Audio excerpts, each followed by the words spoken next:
हम्म, fan बंद fan बंद कर। सभी बंधुओं को नमस्कार। हिंदू साम्राज्य दिवस के अवसर पर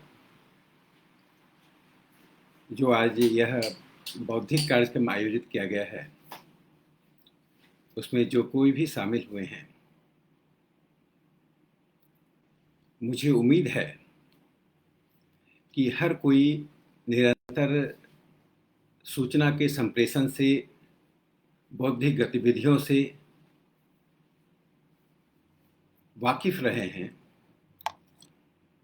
विशेष करके राष्ट्रीय स्वयंसेवक संघ में जो बौद्धिक गतिविधि होती है,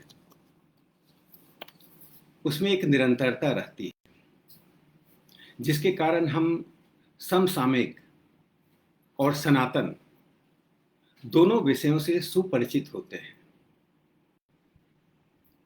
और जो एक ध्येय लेकर हम चलते हैं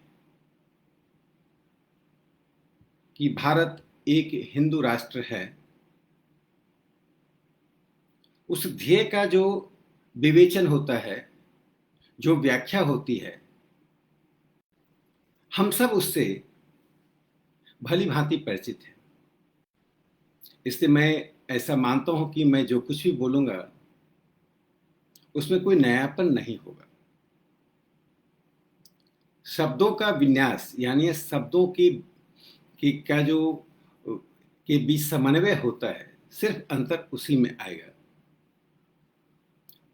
तथ्य, तर्क सब वही होंगे जो हम सुनते रहे। देखिए, हम संघ में दो चीजें देखते हैं, शारीरिक विभाग और बौद्धिक विभाग। इन दोनों का क्या तात्पर्य है? क्या सिर्फ ये क्रियाएं हैं या इसके पीछे एक दर्शन है? यह जो दर्शन है वही हमें अपने जो हिंदू राष्ट्र की विरासत है वहां तक ले जाता है। ये दोनों क्रियाएं नहीं, इन दोनों क्रियाओं के पीछे का दर्शन। क्रियाएं तो कहीं भी हो सकती हैं, किसी भी रूप में हो सकती हैं। तो शारीरिक जब हम करते हैं तो क्या ये शरीर को सिर्फ बलवान करने के लिए करते हैं? क्या हम अपने शारीरिक क्षमता को बढ़ाने के लिए सिर्फ करते हैं? इसलिए भी किया जाता है शारीरिक क्रिया। साधारणतया लोग ऐसा ही करते हैं दिन प्रतिदिन जीवन में। लेकिन जो संघ की शारीरिक क्रियाएं हैं उसके पीछे ताकत का तर्क है, और जो बौद्धिक क्रियाएं हैं उसके पीछे तर्क की ताकत है। यानी एक में ताकत को तर्क देते हैं, एक में तर्क को ताकत देते हैं। तो आप कोई पूछ सकता है कि ये ताकत का तर्क क्या होता है? जब हम कोई बौद्धिक क्रियाएं इस रूप में करते हैं, जब हम बौद्धिक क्रियाएं हम इस रूप में करते हैं, जिस बौद्धिक क्रिया से सिर्फ हमारे ज्ञान की वृद्धि होती है, और उस ज्ञान की वृद्धि से हम स्वांतः सुखाय और सर्वांतः सुखाय की बात करते हैं। लेकिन जिस बौद्धिक क्रिया से हम उन चीजों का संरक्षण, उन चीजों का विकास करते हैं जो स्वाभाविक और प्राकृतिक है। स्वाभाविक और प्राकृतिक का तात्पर्य होता है कि जो जिस ब्रह्मांड के हम हिस्से हैं, जिस प्रकृति के हम हिस्से हैं, उस प्रकृति में जैसा होता है उसको हम प्रतिबिंबित करते हैं। इसको हम कहते हैं तर्क की ताकत। यानी हम उस क्षमता को विकसित करते हैं जिस क्षमता से हम दुनिया के अवयव को, चाहे वो ऑर्गेनिक हो कि इनऑर्गेनिक हो, जीवित हो या जीवित नहीं हो, उसको समझने की अपनी क्षमता विकसित करते हैं। तो हम उस तर्क की ताकत का उपयोग किस रूप में करते हैं? संघ हो या संघ से पहले शिवाजी का स्वराज्य हो, उसका उपयोग हम करते हैं जो मानव स्वभाव की प्रकृति है, उसमें निरंतर प्रगतिशीलता, उसमें निरंतर वृद्धि हो, वो निरंतर बढ़े। और ताकत का तर्क, यदि ताकत हम यूं ही ग्रहण करते हैं और उसको ग्रहण करने में हम उसके पीछे कोई दर्शन नहीं देखते हैं, वह ताकत अपने आप में बर्बरता की ओर ले जाता है। वह ताकत अपने आप में हमें सभ्यता से असभ्यता की ओर ले जाता है। वह ताकत हमें प्रकृति के संरक्षण नहीं, प्रकृति के विनाश के लिए ले जाता है। तो मैं एक इसका उदाहरण देता हूं कि गौरी, गजनी, चंगेज, खिलजी, बाबर, इनके पास भी ताकत थी। और ये ताकतें क्या हैं? जब ये भारत आए, मैं एक बख्तियार खिलजी का उदाहरण देता हूं। नालंदा विश्वविद्यालय जो लगभग 800 वर्षों तक अस्तित्व में था, जो वर्तमान सदी चल रही है, उसमें 400 ईस्वी के आसपास बना, 425 के आसपास, और 1205 में जाकर उसका अंत हुआ। उस विश्वविद्यालय के 10,000 छात्र और शिक्षक तर्क की ताकत पर निर्भर थे। उन्हें मालूम था कि तर्क की ताकत से दुनिया को बदल सकते हैं, और ये विचारों की यह ताकत है जो दुनिया में एक नई क्रांति लाती है। उस विश्वविद्यालय में जब बख्तियार खिलजी पहुंचता है तो उसे किसी के से प्रतिरोध का सामना नहीं करना पड़ता है। साधारणतः मुकाबला हम उससे करते हैं जिससे शारीरिक प्रतिरोध होता है, लेकिन उस प्रतिरोध का सामना किए बिना, बिना किसी प्रतिरोध का, उन सभी छात्र शिक्षकों की हत्या करता है। 1934 में एक सकालिया ने एक पुस्तक लिखी, साकलिया ने, द यूनिवर्सिटी ऑफ नालंदा। उसके बाद हमने उस पर कोई महत्वपूर्ण ग्रंथ नहीं लिखा, ना हमने बहुत ज्यादा खोज की। जब उस विश्वविद्यालय का अंत किया जाता है, जब उन शिक्षकों और छात्रों की हत्या की जाती है, तब बख्तियार खिलजी को यह समझने के लिए, उसकी सेना को समझने के लिए कि 10 लाख से अधिक जो मैन्युस्क्रिप्ट है, पुस्तकें हैं, उसमें क्या लिखा हुआ है। हत्या का यानी एग्रेशन का मैग्नीट्यूड, ताकत की बर्बरता का उपयोग उस हद तक किया गया कि एक व्यक्ति भी नहीं बचा था जो यह बता सके कि उन पुस्तकों में क्या है। अंततः तर्क की ताकत उसके पास नहीं था कि पुस्तकों में लिखी हुई बातों का विवेचन और विवरण वह कर सके। अंत उसने क्या किया? उसका निदान उसने पुस्तकों को, यानी पूरे पुस्तकालय को जला देने में किया। तो मैं इसलिए कहा कि तर्क की ताकत जो नालंदा विश्वविद्यालय पैदा कर रहा था, चाणक्य ने उस तर्क की ताकत के साथ ताकत के तर्क के महत्व को समझा,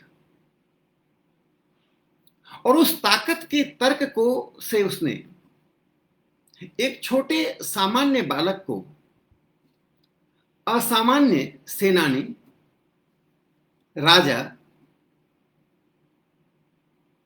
चंद्रगुप्त बना दिया। तो इन दोनों के महत्व को जब हम समझते हैं कि जब हमारे पास तर्क होता है और जब हमारे पास ताकत होती है, तब हम सभ्यता की, संस्कृति की, मानव समाज की का संरक्षण कर पाते हैं। लेकिन दोनों कर्मकांड नहीं होना चाहिए। दोनों के पीछे के दर्शन को हम अच्छी भली भांति समझें तो इसका भारतीय परिवेश, भारतीय सभ्यता और हिंदू राष्ट्र से क्या संबंध है। मैं एक घटना का जिक्र करना चाहता हूं। उन परिधियों में हम देखेंगे कैसे हिंदू राष्ट्र और कैसे गैर हिंदू राष्ट्र, यानी हिंदू राष्ट्र के इतर जो राष्ट्र हैं, जो उनमें क्या अंतर है? देखिए, अंतर संविधान का नहीं होता है, अंतर विचार का नहीं होता है, अंतर प्रवृत्तियों का होता है। विरासत भूमि का नहीं, विरासत सिर्फ पूर्वजों का नहीं, विरासत सिर्फ संस्कृति का नहीं, विरासत सिर्फ मंदिर मस्जिद और चर्च का नहीं, विरासत प्रवृत्तियों का होता है। किस प्रवृत्ति के संरक्षक हैं? हमने सभ्यता के इतिहास में देखा है कि सैकड़ों वर्षों तक हिंदू सभ्यता में अनेक प्रकार के आक्रमणकारी आए। उन आक्रमणों के कारण विश्व शिक्षण संस्थाएं को तो नष्ट किया गया, यहां की जातियों को नष्ट किया गया, यहां की सांस्कृतिक धरोहर को नष्ट किया गया, यहां की जो मौलिक चेतना से बनाई हुई संस्थाएं थी उनको नष्ट किया गया, लेकिन भारत नष्ट नहीं हुआ। कारण क्या था? कि हमारे मस्तिष्क की प्रवृत्तियों को वो नष्ट नहीं कर पाए। तो प्रवृत्तियां जीवित रही तो हम एक नहीं 100 नालंदा विश्वविद्यालय, हम एक नहीं 100 राम जन्मभूमि का मंदिर तैयार कर सकते हैं। तो उस प्रवृत्ति और जो दूसरी प्रवृत्ति है उसका जो एक विवेचन है, उसके बीच जो तुलना है बहुत ही महत्वपूर्ण है। मैं एक घटना का जिक्र करना चाहता हूं। जब जमीन और जमीन की लड़ाई होती है, जो आक्रमणकारी आते थे वो जमीन के लिए आते थे। जमीन का तात्पर्य सिर्फ भूमि ही नहीं होता, धन होता है। लेकिन वो आक्रमणकारी यदि जमीन और जमीर के लिए आते, जैसे हून आए, वो जमीन के लिए लड़ाई लड़ने आए थे, वो लाभ के लिए आए थे। लेकिन बाद में जो आक्रमणकारी आए, मैं उन आक्रमणकारियों का जिक्र इसलिए करता हूं, उससे हमें वह प्रवृत्ति दिखाई पड़ेगी। वो हमारी जमीर को बंद करने आए। वो जमीर क्या था? वो क्या प्रवृत्ति है? एक प्रवृत्ति वह है जो भविष्य की संभावनाओं को मनुष्य के मौलिक स्वभाव का अंग मानता है। भविष्य की संभावनाएं, यानी वैदिक और उपनिषद में वर्णित आरुणि, नचिकेता, श्वेत केतु हमारे अंतिम पोस्टल एड्रेस नहीं है। भविष्य में एक नचिकेता आएगा, भविष्य में श्वेत केतु आएगा और भविष्य में आरुणि आएगा। जो प्रवृत्तियां चल रही हैं, जो आज सत्य है, उस सत्य का निषेध करने के लिए आएगा। केन उपनिषद का आपने नाम सुना होगा। केन का मतलब होता है किससे, और केन में जो वर्णित है, केन उपनिषद में कहा गया है कि यह भी नहीं वह भी नहीं। जब पूछा गया कि ब्रह्म क्या है, तो this is not that is not, ऐसा भी नहीं वैसा भी नहीं, तो कैसा? इसी को ब्रह्म ज्ञान कहा गया। यानी जिस सभ्यता और संस्कृति में मूल प्रवृत्ति यह है कि तर्क के आधार पर सत्य की खोज करना, जिसको अंग्रेजी में कहते हैं कंटेस्टेशन करना। अंग्रेजी में एक शब्द है बाइनरी, हम और तुम, ऐसा उत्पन्न नहीं करना। ये कंटेस्टेशन का मतलब यह नहीं होता है। इस कंटेस्टेशन यानी यह भी नहीं वह भी नहीं को हम किससे जोड़ते हैं? श्वेत केतु की कहानी से।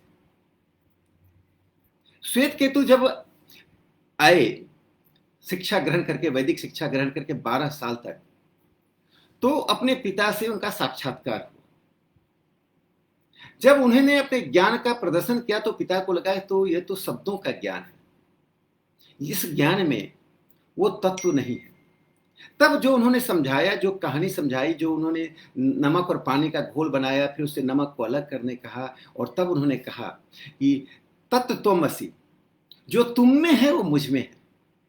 यानी जो हम कंटेस्टेशन करते हैं, यानी जो हम तर्क के द्वारा काटते हैं और नई बात करते हैं, उसके पीछे उस व्यक्ति की सोच, उस व्यक्ति के अस्तित्व को मिटाने का नहीं होता। ये हमारी विरासत है।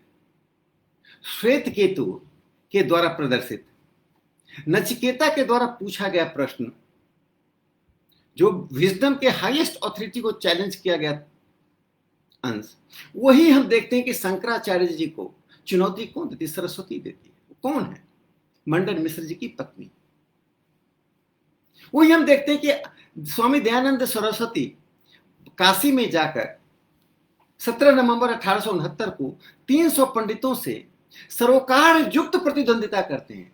प्रतिद्वंदिता में अस्तित्व को मिटाने का भाव नहीं होता है। 300 पंडित मूर्ति पूजा का समर्थन करते हैं और स्वामी दयानंद सरस्वती मूर्ति पूजा को तर्क के द्वारा काटते हैं, लेकिन दोनों में सरोकार है। इसलिए प्रतिद्वंदिता कटुता में, अस्तित्व मिटाने में नहीं चलती। इसके प्रतिकूल समय कम है, इसलिए मैं कुछ उदाहरण देता हूं कि जब एक उदाहरण बहुत महत्वपूर्ण है, ईस्ट इंडिया कंपनी भारत आया और ब्रिटिश राज्य जब स्थापित हुआ, हमें जब उपनिवेश बना दिया गया, तो एक ब्रिटिश ही चर्च के ही किसी एक फादर ने एक सवाल उठाया। वो सवाल ये उठाया कि आप ट्राइबल्स की जमीन क्यों लेते हैं? राजा पर सवाल हुआ। रोगर विलियम उसका नाम था और ये कैम्ब्रिज हिस्ट्री ऑफ एम्पायर के प्रथम वॉल्यूम में, फर्स्ट वॉल्यूम में 163-64 पेज पर जो कहानी मैंने पढ़ा, रोगर विलियम ने सिर्फ इतना ही पूछा कि इन भूमि पर तो ट्राइबल, उस समय में एक चर्च की भाषा में मिनिस्टर कहते हैं पदाधिकारी को, उसको गिरफ्तार कर लिया गया, 14 हफ्ते तक जेल में रखा गया और उसने कहा कि for 14 weeks I could not know what bread and bed means. न सोने के लिए बिछावर, न खाने के लिए भोजन। फिर उसने कहा, भारतीयों को बड़े निंदित शब्द से कहा, यदि ये कुछ काले लोग नहीं होते तो मैं नहीं बचता। बहुत निंदनीय तर्क, उसमें भी निंदा का भाव था। वह भूमि के स्वाभाविक संरक्षण को करते करते भी नस्लवादी तरीके से उस बात को रखता है। दूसरी घटना का जिक्र करता हूं कि अस्तित्व मिटाने का क्या होता है। एक तरफ हम नचिकेता का उदाहरण, एक तरफ हम आरुणि का उदाहरण, एक तरफ हम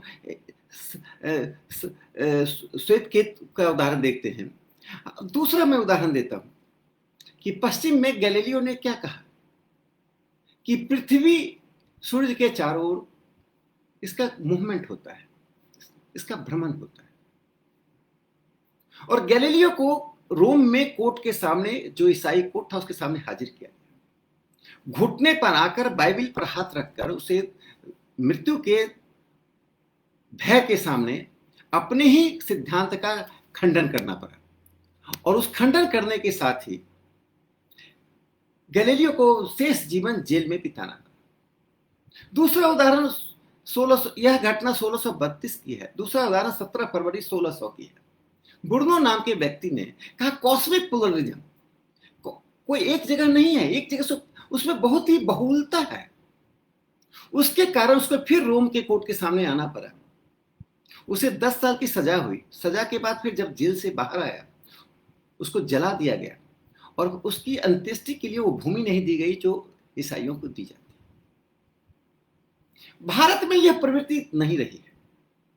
यदि ऐसी प्रवृत्ति होती तो वाराणसी, जो काशी, जो मूर्ति पूजा का केंद्र है, वहां पर स्वामी दयानंद सरस्वती का गला काट दिया जाता, जला दिया जाता, जेल दे दिया जाता, पत्थर फेंका जाता। शंकराचार्य जी पर जब सरस्वती ने उनको एक तरह से तर्क में पराजित किया तो सरस्वती को वनवास दे दिया जाता, लेकिन ऐसा नहीं हुआ। इसलिए भारत में एकमात्र ऐसा उदाहरण है जो दोनों प्रवृत्तियों को दिखाती है। वो बाह्य जो प्रवृत्तियां हैं, जो अपने को सेकुलर कहती हैं, वो दूसरी प्रवृत्ति क्या है? औरंगजेब का बड़ा भाई दारा शिकोह सत्ता के संघर्ष में तो था, लेकिन वो बाद में सत्ता के संघर्ष से बाहर हो गया। काशी में वह वहां के पंडितों की सहायता से 52 उपनिषद 52 उपनिषद का अनुवाद किया। उस सत्ता के दौर में यदि होता और उसकी हत्या होती तो मैं मान सकता था कि प्रतिद्वंदिता है, उसमें क्रूरता आती है, बर्बरता आती है, राजनीति बर्बरता को आमंत्रित करती है, राजनीति अनएथिकल अनैतिकता को अपना सहारा बुनियाद मानती है और वही फलती फूलती है। तब दारा सिकोह की हत्या सिर्फ इसलिए की गई क्योंकि वो मस्तिष्क की स्वतंत्रता की बात करता था। उपनिषद का अनुवाद महत्वपूर्ण नहीं है। यदि उपनिषद का अनुवाद नहीं भी करता है, जो मस्तिष्क में प्रवृत्ति है वह प्रवृत्ति हिंदू ट्रेट में कहता हूं, नॉन हिंदू ट्रेट और हिंदू ट्रेट। हिंदू ट्रेट क्या है? सवाल करना, सवालों पर सवाल करना, फिर उस सत्य की खोज करना, एक पुस्तक, एक व्यक्ति, एक संत, एक महात्मा, एक सिद्धांत तक नहीं रुकना। जैसे प्रकृति अनवरत बढ़ती है वैसे सभ्यता और संस्कृति अनवरत बढ़े। यह जो प्रकृति का प्रतिबिंब है वह हिंदू दर्शन है। इस वैविध्य को जो आमंत्रित करता है, वैविध्य को, विविधता को, भिन्नता को समाप्त करके हिंदू समाज, हिंदू राष्ट्र, हिंदू संस्कृति की कल्पना भी नहीं की जा सकती। इसलिए ताकत के तर्क को पैदा करते समय हमें उस तर्क की ताकत को नहीं भूलना चाहिए। इन विविधताओं को समाप्त करने वाली ताकतों से लड़ते समय हम अपने आंतरिक गुणों से विरक्त न हो जाएं, जिस कारण से हम हिंदू हैं। यह खतरा सदा बना रहता है सभ्यता की लड़ाई में। जब बाहर की ताकतें आती हैं और इस प्रकार की प्रवृत्तियों का हमें एक ऐतिहासिक अनुभव होता है। हिंदूज हैव हिस्टोरिकल एक्सपीरियंस, हमें एक ऐतिहासिक अनुभव है। उस तर्क और ताकत को हम तोड़ने के लिए क्या करते हैं? हम सब एक कहानी जानते हैं कि जब पारसी भारत में पहली बार आए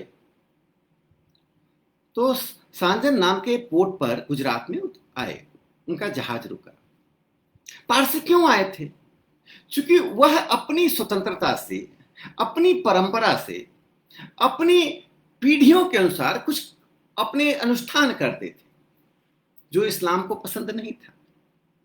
आप अनुष्ठान कैसे करेंगे? आप ईश्वर की पूजा यानी इबादत कैसे करेंगे? आप कैसे और क्या पहनेंगे? आप कब और क्या खाएंगे? जब इस पर अधिनायक यानी फूड फासिज्म, यूनिफॉर्म फासिज्म, जब वर्शिप फासिज्म यानी फांसीवाद विभिन्न रूपों में प्रस्फुटित होता है अध्यात्म की आड़ में कि आप क्या पहनेंगे, क्या खाएंगे, क्या पिएंगे, किससे बात करेंगे, किससे मिलेंगे, कैसे व्यवहार करेंगे, यानी मनुष्य के मस्तिष्क को, वर्तमान को रौंदते हुए भविष्य को भूतकाल के पिंजरे में बंद कर देना। यानी जो आज से 500 साल बाद आएगा, 1000 साल बाद आएगा, उसका भी पहनावा, ओढ़ावा, खान पान, व्यवहार, इबादत की तरीके और दर्शन और बोलने का रूप एक ही होगा। ऐसा यह मानव सभ्यता नहीं, यह प्रकृति पर हमला है।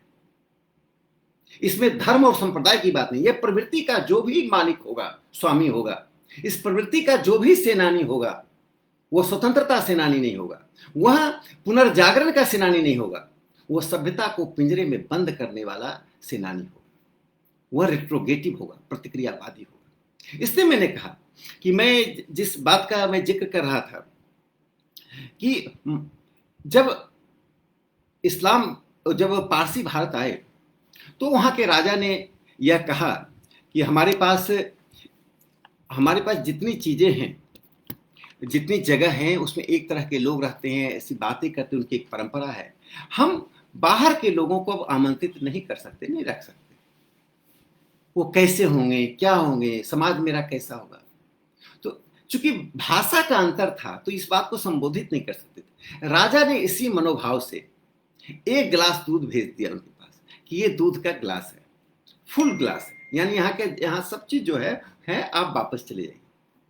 पारसियों ने उस गिलास को यूं ही नहीं लौटाया, उसमें चीनी डाल दिया और राजा के पास भेजा। चीनी को दूध से अलग, दूध को चीनी से अलग नहीं किया जा सकता। और राजा ने उनके इस विजडम को स्वीकार किया और पारसी भारत आए।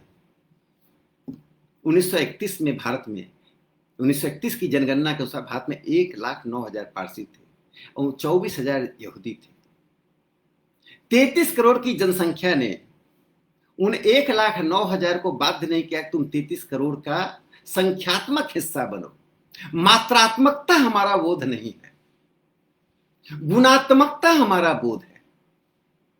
इसलिए वो 1,09,000 और आज मुट्ठी भर पारसी अल्पसंख्यक नहीं हुए। उसका एक बड़ा अच्छा ऐतिहासिक उदाहरण है। देखिए कितनी कम संख्या थी। 1885 में जब कांग्रेस की स्थापना हुई और उसका पहला अधिवेशन हुआ,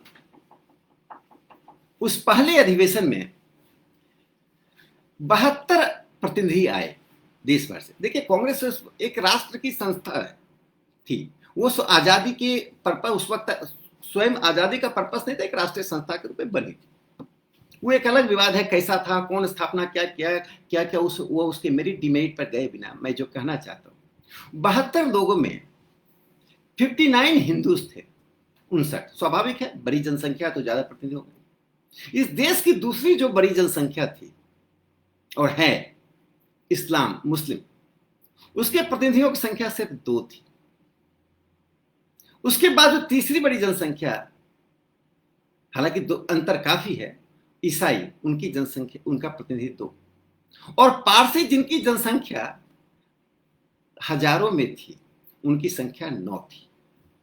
तो कह सकता है एक्सीडेंटल हो सकता है, नहीं। 1904 में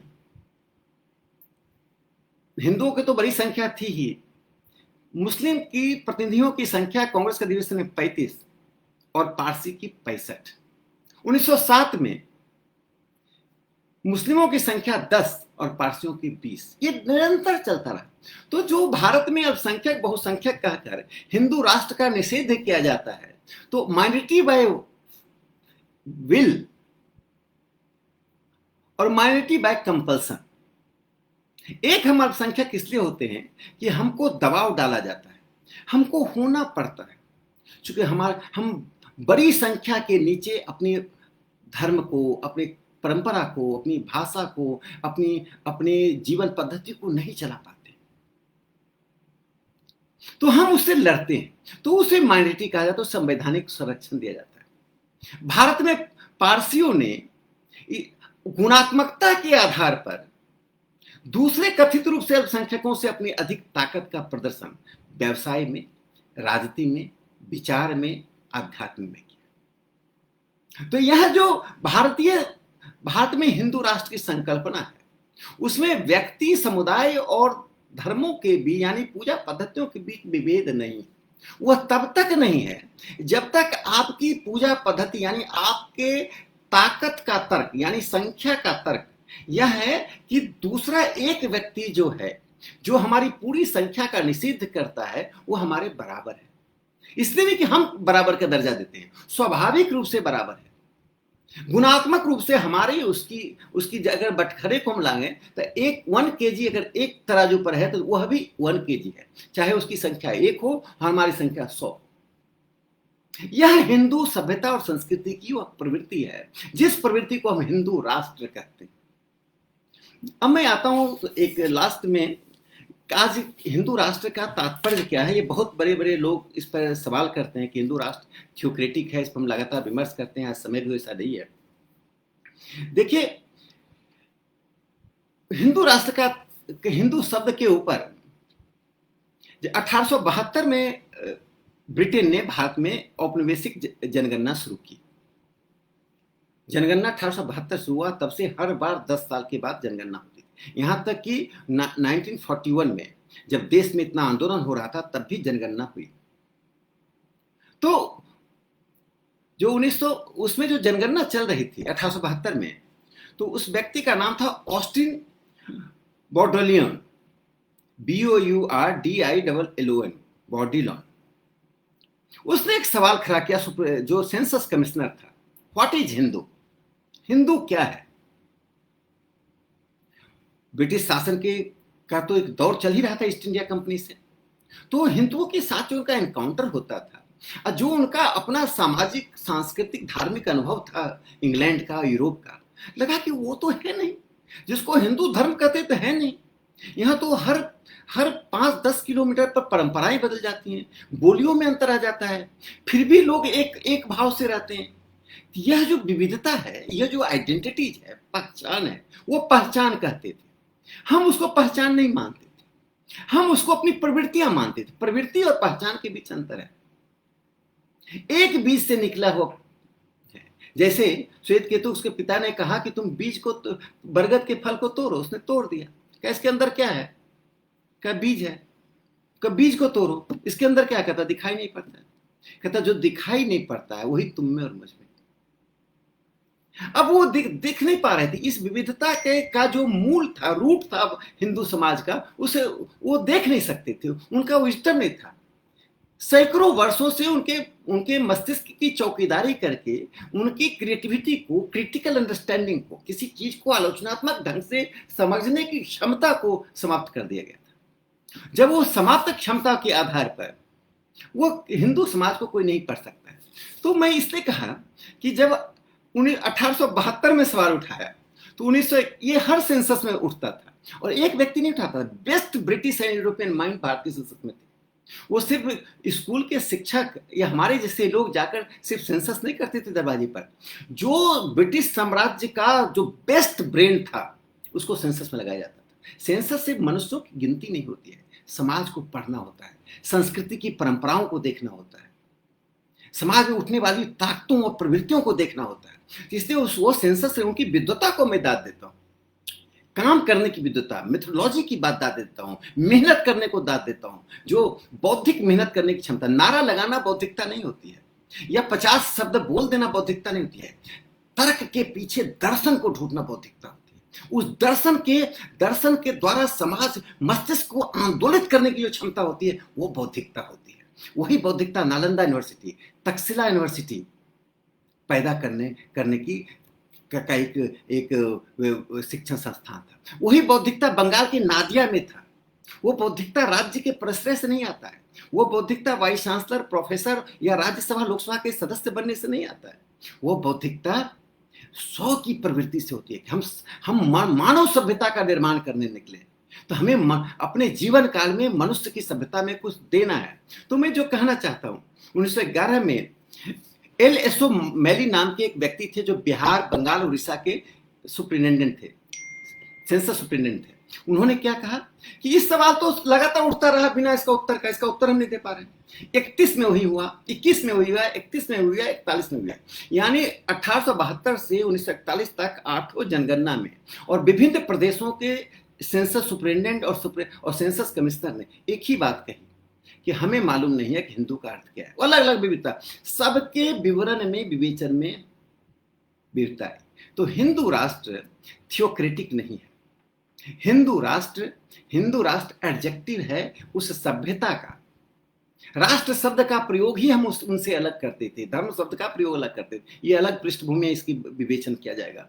तो हिंदू राष्ट्र वह सभ्यता, जिस सभ्यता में ये प्रवृत्तियां हैं कंटेस्टेशन की, यानी तर्क के द्वारा काटने की, सह अस्तित्व की, संवेदना की, सहिष्णुता की, और सहिष्णुता और संवेदना के साथ आपको पराजित करने की क्षमता रखने की, और पराजित करने के बाद भी आपको अपने हिस्सा बनाकर और सम्मान के साथ आपके साथ रहने की, यह जो प्रवृत्ति है इसको हिंदू राष्ट्र कहते हैं। तो क्या ये नालंदा विश्वविद्यालय की इस प्रवृत्ति के आधार पर हम हिंदू राष्ट्र को बचा लेंगे?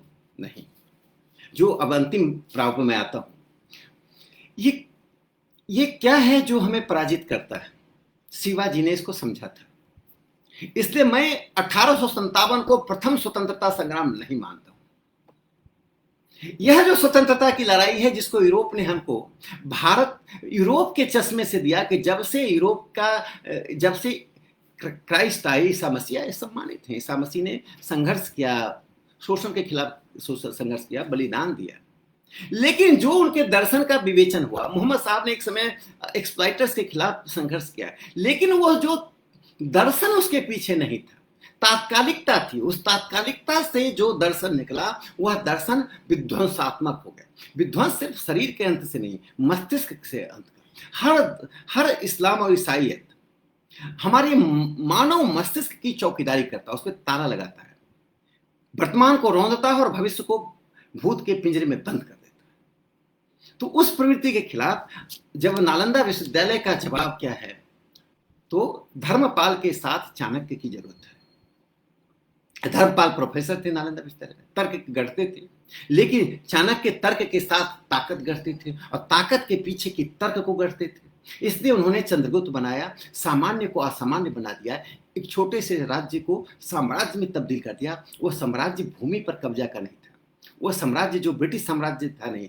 भारत में साम्राज्य, भारत में राजा, भारत में चक्रवर्ती, ये शब्द वो नहीं है जो ब्रिटेन में। भारत में चक्रवर्ती राजा वो है जो मॉरल अथॉरिटी रखता है, जिसमें नैतिक ताकत होती है। फिजिकल पावर वाला राजा नहीं होता है। अशोक धन दे रहे थे, प्रिंस ने रोक दिया, युवराज ने रोक दिया, आप नहीं दे सकते। अशोक ने कहा मैं I am sovereign of the half कुल, मैं आधे सेव का, मैं आधे राज्य का ही, मैं आधे अंश का ही मैं संप्रभु हूं। रुद्रदमन एक झील का रिपेयर करना चाहते थे, रुद्रदमन सुदर्शन झील का। मंत्रियों ने कहा आप इस राज्य के पैसे से नहीं कर सकते, यह झील आप राज्य के का कंसर्न का नहीं है। रुद्रदमन को अपने पैसे से करना पड़ा। तो मैं कहता हूं कॉन्स्टिट्यूशनल स्लेव थे। यह भारत का राजा, भारत का चक्रवर्ती, भारत का धर्म, भारत का राष्ट्र, इनकी परिभाषाएं अलग अलग है। तो मैं वही कहता हूं कि यूरोप ने, ब्रिटेन ने हम पर थोप दिया राज्य की धारणा। उस धारणा के कारण हमने स्वतंत्रता संग्राम को भी उसी रूप में देखा कि वो स्वतंत्रता संग्राम क्या है, तो प्रथम वॉर ऑफ इंडिपेंडेंस है। भाई अभी एक खोज हुई है, 29,000 साल पुरानी एक मूर्ति मिली है, जिसके अमेरिका के विश्वविद्यालय ने प्रमाणित किया कि 29,000 साल पुरानी। जब सभ्यता की तो छोड़ दीजिए, भारत के बाहर मनुष्य का अस्तित्व था या नहीं था, इस सवाल के दायरे में अभी कल खोज में निकाली गई है 29,000 साल पुरानी। तो जो राष्ट्र सभ्यता के रूप में हजारों साल पुरानी है, उसकी सभ्यता की लड़ाई और स्वतंत्रता की लड़ाई, स्वराज्य की लड़ाई तब होगी जब उसकी स्थानीय प्रवृत्तियों, स्थानीय मनसा और स्थानीय कर्मणा, प्रवृत्ति मनसा कर्मणा के प्रतिकूल जब ताकतें आकर उसको ध्वंस करती हैं, उसकी लड़ाई ही स्वराज्य की लड़ाई है। तो हम पहली बार परास्त कब हुए? वह परास्त तब हुए जब मुगलों ने आक्रमण किया। तो स्वराज्य की स्थापना शिवाजी के द्वारा, तो स्वतंत्रता संग्राम की पहली राय थी 6 जून 1974 को शिवाजी का राज्यारोहण भारत की स्वतंत्रता का पहला बिगुल था, और वो स्वराज्य का एक आदर्श स्वरूप उन्होंने हमारे सामने प्रकट किया, जो शारीरिक और बौद्धिक दोनों था, जिसको राष्ट्रीय स्वयंसेवक संघ अपने साथ लेकर चलता है। आज हमारे साथ चुनौती जो है, बाकी चुनौतियां तो हैं, आप सब अच्छी तरह जानते हैं। मैं एक छोटी घटना जिक्र करता हूं। मात्रात्मकता के आधार पर गुणात्मकता को समाप्त करना। हम चाहे जितने गुणी हों, हम चाहे ब्रह्मांड की जानकारी रखने हो तो, लेकिन उस जानकारी का संरक्षण की क्षमता नहीं है, तो वो जानकारी नष्ट हो जाएगी, प्रवृत्तियां नष्ट हो जाएंगी, समूल नष्ट हो जाएगी। वो मानव समाज के लिए हानिकारक होगा, वो किसी राष्ट्र के लिए, सभ्यता के लिए नहीं। वह क्या है, मैं एक, बहुत समय नहीं है, मैं एक जिक्र करना चाहता हूं। जैसे बिहार में, अब वैशाली में, बिहार के वैशाली में ईसाइयों की जनसंख्या, उनकी जनसंख्या बढ़ती तो हमें कोई आपत्ति नहीं होती, लेकिन प्रवृत्तियां बदल जाती, डाइवर्सिटी और यूनिटी का कंसेप्ट बदल जाता है। यह भी और वह भी नहीं, यह भी नहीं वह भी नहीं, इससे से अलग हो जाता है। यही, ही और भी, हम कहते हैं यह भी वह भी, कहते नहीं नहीं नहीं नहीं, यही भी नहीं है। भी उनके जितने इस्लाम ईसाई धर्म है उसमें भी उनके शब्दकोश में नहीं है, और हमारे शब्दकोश में ही नहीं है। तो ही, जो विनोबा भावे कहते थे, ये ही और भी की लड़ाई है। इसमें हमको किसी धर्म का नाम लेने की जरूरत नहीं। जो भी वाला है वो हमारा है, वो पारसी आए। जो ही वाला है हमारा नहीं है, उसको हम संघर्ष करके उसको हम दूर रखें, उसकी प्रवृत्ति को बदलेंगे। प्रवृत्ति को बदले हम तलवार से नहीं, तर्क से। तलवार से अपने संरक्षण के लिए शिवाजी ने कभी आक्रमण नहीं किया। शिवाजी ने 6 साल में 74 से 80 तक में 350 किले पैदा कर दिए, क्योंकि भविष्य की संभावनाएं, जो आक्रमण की संभावनाएं थी, उसको तोड़ा। और औरंगजेब 27 किलों को तोड़ते तोड़ते चला गया, मृत्यु को प्राप्त हो गया। तो अभी जो मैं कहा कि वैशाली में 90 से 2001 से 11 तक जब ईसाई हुए, क्या वह प्रजनन के द्वारा हुए? क्या जनसंख्या वृद्धि नेचुरल हुआ या किसी समाज के एक हिस्से को लिया गया? संख्या बहुत छोटी है लेकिन प्रवृत्ति बड़ी है। 2347% वृद्धि। मधेपुरा में 190 से बढ़कर 3262 हो। 190 से 3000 10 साल में बढ़ सकते हैं अगर उनकी प्रजनन ताकत इतनी हो, लेकिन साधारणतः फर्टिलिटी रेट हम देखते हैं तो सबों की कम है। वो 1616% बढ़ा। गोपालगंज में 158 से 2463 हुआ जो 1468% बढ़ा। पाकुड़ में झारखंड में हिंदू 27.9% बढ़ा है जिले में, और मुस्लिम 42.23% बढ़ा, और ईसाई 84.59% बढ़ा। गोड्डा में मैं उदाहरण दे रहा हूं, हिंदू 27% बढ़ा, मुस्लिम 37% बढ़ा, ईसाई 74% 74% बढ़ा। मैं सिक्किम का उदाहरण देता हूं, जो छोटे छोटे भाग हैं जो हमारी नजर में नहीं आता। सिक्किम वेस्ट में हिंदुओं की जनसंख्या 473% से 4.73% बढ़ा 2001 से 11 के बीच में। इसको डिक्टेटोरियल ग्रोथ कहते हैं। और मुस्लिमों और क्रिश्चियन की जनसंख्या 79.76% बढ़ा, और 4 जिले हैं।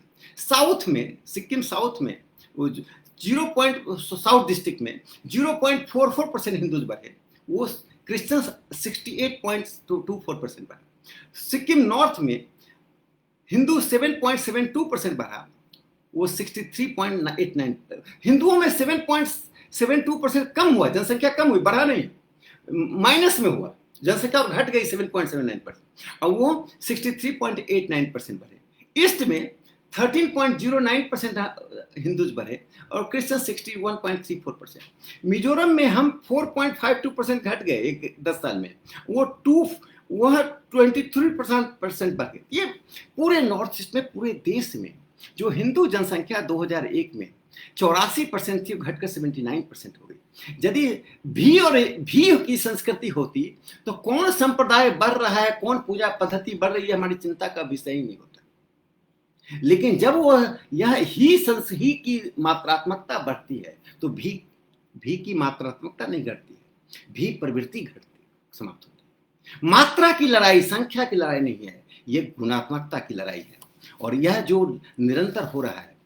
इसलिए मैं कहा कि हिंदू राष्ट्र के बारे में जो हम कहते हैं, Hindu Rashtra is an adjective not an objective. Hindu राष्ट्र का एडजेक्टिव है, विशेषण है उस सभ्यता का, वह विशेषण ही हमारी विरासत है, और उस विरासत को लेकर हम चलते हैं। हमें अद्भुत क्षमता है लोगों को मिला लेने की। मैं अपनी बात को अंत कर रहा हूं, लगभग 50 मिनट हो रहा है। तमिलनाडु में एक डेडू कला नाम की जाति थी। उसकी जनसंख्या 1921 में 71,612 थी। अब इस्लाम का आधिपत्य आया, हमारे पास अखिल भारतीय शास्त्र नहीं था, हमारे पास कोई ताकत नहीं थी, उनका धन परिवर्तन, लेकिन उन्होंने अपनी संस्कृति को नहीं छोड़ा। वो बकरीद में ईद पूजा करते, शस्त्र पूजा करते थे, और दुर्गा पूजा में पार्टिसिपेट करते थे। नागौर में जिन लोगों का धर्म परिवर्तन हुआ, वो अल्लाह की एक मूर्ति बना के प्रोसेसन निकालते थे, कहते थे 7 बार जो प्रोसेस में शामिल हो गया, 7 साल तक लगा था, वो हज यात्रा के बराबर हो गया। इस तरह के अनेक हजारों उदाहरण हैं। लेकिन वो जो प्रवृत्ति है, इस अपने में आए लोगों की छोटी सी विविधता को, सांस्कृतिक विविधता को बर्दाश्त नहीं कर पा, असहिष्णु हुआ। तुमको पूरी तरह से ही पर ही आना होगा, भी का कोई अंश नहीं रहे। फिर उन्होंने शस्त्र पूजा बंद कर दी, फिर दुर्गा पूजा बंद कर दी। कलकत्ता में एक मंदिर था, काली जी का मंदिर था, जिसमें अंग्रेज जाते थे और वह भी प्रसाद चढ़ाते थे, वह भी दान देते थे, तो उसको फिरंगी काली मंदिर कहा गया। बाद में उस प्रवृत्ति के ही के अनुयायियों ने कहा नहीं, जो जाएगा ईसाई नहीं रह जाएगा, या तो वहां जाओ यहां रहो। इसको बाइनरी कहते हैं, या तो तुम या मैं, दो में से एक ही अस्तित्व में रहेगा। हमने तो चारवाक को भी बर्दाश्त किया, उसको भी कई शताब्दियों तक हमने देखा। हमने दर्शन और फिर तर्क के आधार पर उसे समाप्त किया, समाप्त अस्तित्व का नहीं किया, उस प्रवृत्ति का किया। तो ये हिंदू राष्ट्र की जो हमारी विरासत है, वो विरासत सभ्यता की है, संस्कृति की है, प्रवृत्तियों की है। वो प्रवृत्ति क्या है? सह अस्तित्व की है, सहिष्णुता की है, तर्क की है, ताकत के पीछे दर्शन की है। ताकत की है विरासत, दर्शन की है। इसलिए आज मैं इतना ही कहना चाहता हूं कि हिंदू राष्ट्र की विरासत के साथ जो है, उसमें संघर्ष और खतरा क्या है। संघर्ष तो ही की प्रवृत्तियों से है, लेकिन न्यूनता, कमजोरी भी की प्रवृत्तियों में ही है। आखिर 200 साल से तो हमारी अपनी आंखों के सामने 1873 में गुलामगिरी किताब लिखी गई, आज 2173 के पास आने वाले हैं। इतने सालों से अस्पृश्यता बनी ही हुई है। इसके लिए तो यूरोप नहीं आया था, इसके लिए तो इस्लाम नहीं आया है ना, इसके लिए तो कोई बाहर की ताकत हमें बाध्य नहीं कर रहा है ना। हम वचन से तो कहते हैं, वचन से तो हम 300 साल से कर रहे हैं, उससे पहले से कर रहे हैं, लेकिन कर्म से ऐसा नहीं कर पाते, हम बाध्यताओं में जीते हैं। जातिवाद, एक जाति दूसरी जाति को खा जाना चाहती है, हेजेमनी की बैटल, मेरा अधिपत्य तुम्हारा अधिपत्य। इसलिए जब जब सभ्यताएं, संस्कृति अपनी न्यूनताओं का बोध नहीं करके और न्यूनताओं को एक ऑब्जेक्ट बना लेती हैं, जैसे मंदिर के बाहर जो गरीब आदमी होता है वो हमारे पुण्य कमाने का ऑब्जेक्ट है। हम प्रसाद बांटते हैं, कहते पुण्य मिल गया, आज मैंने 4 गरीब को खाना खिला दिया, वो पुण्य नहीं मिला, वो मिला आंशिक रूप से मिला, उसकी गरीबी के कारण भी तो हम हैं। उस किसी को गरीब बनाकर फिर उसको प्रसाद खिलाना, उसको अन्न खिलाना, ये तो इसलिए हिंदू राष्ट्र सिर्फ सांस्कृतिक और सामाजिक, सांस्कृतिक ही नहीं है, हिंदू राष्ट्र आर्थिक भी है। आर्थिक समानता का बोध यदि जिस समाज में, जिस संस्कृति में नहीं होता है, जिस समाज में विषमता को हम संस्कृति के द्वारा ढकते हैं या उपेक्षा करते हैं, उस संस्कृति का भी विकास नहीं हो पाता। रोमन साम्राज्य से लेकर चंद्रगुप्त का साम्राज्य इसलिए बढ़ा कि वहां समानता का बोध था, आर्थिक समानताएं थी, अमीरी गरीबी के बीच में अंतर अधिक नहीं होता था। खटकने वाला अंतर जब होता है तो उसको हम विषमता बोलते हैं, जब तक वो अंतर खटकता नहीं है तब तक हम वो विविधता बोलते हैं। तो आर्थिक विविधता तो हो, जिसमें कुछ आगे होंगे, कुछ पीछे होंगे, कुछ मध्य में होंगे, कुछ प्रतिद्वंदिता में होंगे, लेकिन जब हमें खटकता है कि हमारे तन पे कपड़ा नहीं, भोजन नहीं, दवा नहीं, अस्पताल नहीं, तो एक दूसरी न्यूनता, जब हमने अस्पृश्यता को एक ऑब्जेक्ट बना लिया, उपक्रम बना लिया, प्रोग्राम बना लिया, वो ऑब्जेक्ट नहीं है, वह क्रांति का माध्यम है। हम अपनी ताकत से, तर्क की ताकत से और ताकत के तर्क से हम अस्पृश्यता को समाप्त करेंगे।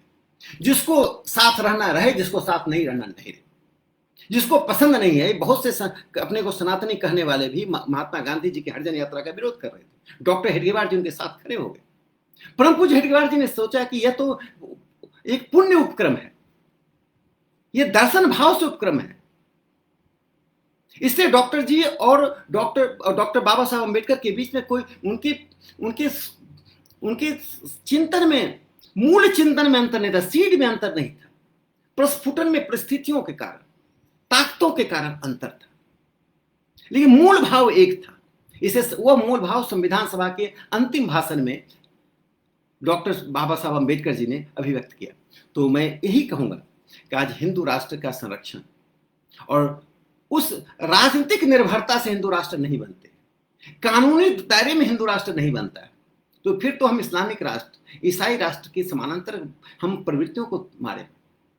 उन गुणों को, उन ताकतों को, तर्क की ताकत को, नालंदा विश्वविद्यालय के बौद्धिकता के वैविध्य को बढ़ाने से हिंदू राष्ट्र बनता है, और उस हिंदू राष्ट्र के संरक्षण करने के लिए चाणक्य और चंद्रगुप्त को प्रहरी के रूप में रखने से बनता है। इसलिए मैं कहता हूं, राजनीति जब सामाजिक और सांस्कृतिक प्रगतिशील प्रवृत्तियों का प्रतिबिंब होता है, तब तक वो राजनीतिक सभ्यता का निर्माण करता है। जब वो राजनीति जो हम सोचते हैं, जो हम डिजायर रखते हैं, जो हम आदर्श के रूप में अपने मन में, मस्तिष्क में रखकर जीवन न्योछावर करते हैं, उसके प्रतिकूल राजनीति होती है, तो वह सभ्यता और संस्कृति का निर्माण नहीं करती है। जो हम काम करते हैं उसका निषेध करती है, चाहे अपना हो या पराया। इसलिए Hindu Rashtra is not a political concept. Mohan Bhagwat ji हमेशा कहते हैं कि आप संघ को समझना है, हिंदू राष्ट्र को समझना है, तो परम पूज्य सर संचालक जी का कहना है कि आप संघ के निकट आइए, उन प्रवृत्तियों को शाखा से लेकर आनुषांगिक संगठन तक देखिए। अखबारों में, या जब हर पेड़ में कुछ सड़े हुए फल होते। रोमन साम्राज्य का जो एथेंस स्वर्णिम काल था और एथेंस का जो स्वर्णिम काल था, उसमें हुए सड़े हुए फल थे, लेकिन उन सड़े हुए एक दो फलों से आम का वृक्ष का चित्रण नहीं होता है। आप आइए, आपका स्वागत है। यही सन्निकटता होती है। सन्निकट आकर आप हमें तर्क से पराजित नहीं करते। जब आप अपना तर्क देते हैं तो हमें विकास होता है। तो इस क्षमता को बनाए रखना, और स्वराज्य की जो संकल्पना शिवाजी ने दी थी, परम पूज्य डॉक्टर हेडगेवार जी ने जब राष्ट्रीय स्वयंसेवक संघ की स्थापना की थी, तो वो कोई खेल के मैदान में खेलने के लिए नहीं, एनजीओ के रूप में काम करने के लिए नहीं, किसी राजनीतिक पार्टी का झंडा ढोने के लिए नहीं। ऐसे कई अवसर आए जब हिंदू महासभा हम पे नाराज होता था, क्योंकि संघ के स्वयंसेवक उनका कार्यकर्ता नहीं बनते थे। यह एक सभ्यता के निर्माण के लिए तर्क और तर्क की ताकत और ताकत के तर्क को ढूंढने के लिए है, जो शारीरिक और बौद्धिक प्रशिक्षण में मिलता है। और वह हिंदू राष्ट्र उस शिवाजी के स्वराज्य को प्रतिबिंबित करता है, उन दिनों को हमारे सामने रखता है जो दिन हमने अरुणी में, नचिकेता में देखा था। हम ऐसे समाज का निर्माण करने निकले हैं। इसलिए उन प्रवृत्तियां जो संख्या के आधार पर जो हमें हजम कर जाना चाहती है, उसको हम कैसे तर्क से, ताकत से, और बिना अपने स्वाभाविक प्रवृत्तियों को खोए हुए, जो हमसे ताकत और तर्क से पराजित होता है वह भी अंदर से, या जो किसी कारण से क्षणिक रूप से विजय हो जाता है वह भी अंदर से स्वीकार करे, इसकी तर्क, इसकी प्रवृत्ति, इसकी ताकत में पुण्यात्मा है, अच्छाई है। हमने पराजित, जैसे एक डाकू किसी सन्यासी को मार कर आता है, तो धन लूटने के बाद भी वह अपने शिविर में आने के बाद कहता है हमने गलत किया, इससे नहीं मारते तो ज्यादा अच्छा होता।